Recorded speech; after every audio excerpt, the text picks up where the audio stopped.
हल्ली भाजपला प्रामाणिक कार्यकर्ते राहिलेलेच नाही.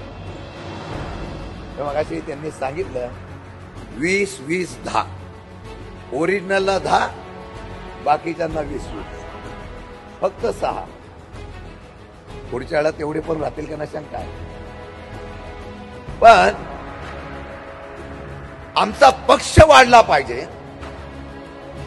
हा पक्ष वाढवण्याच्या संदर्भातली भूमिका घेणारे भाजप, इतर पक्षातले नेते, इतर पक्षातले पदाधिकारी घेऊन स्वतःच्याच पक्षातल्या कार्यकर्त्यांना त्या ठिकाणी दुर्लक्षित केले जातं. त्यावेळेलाच बंड होतं, त्यावेळेलाच प्रामाणिकपणाने चांगलं काम करणाऱ्या कार्यकर्त्याला संधी मिळत नसते.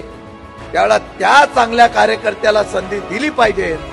ज्या शरद पवारांनी 50% आरक्षण महिलांना दिलं, ज्या शरद पवारांनी 50% आरक्षण देत असताना महिलांना आपल्या असलेल्या हिश्श्यामध्ये सुद्धा नाव नोंदण्याचा इतिहास केला, त्या शरद पवारच्या पक्षाने सुवर्णाताईंना या ठिकाणी अध्यक्षपदाची जबाबदारी दिली आणि एका महिलेला संधी देऊन एक संधी द्या आणि इतिहास करून दाखवतो अशा प्रकारचा विश्वास दाखवला. तो आता सातारकरांनी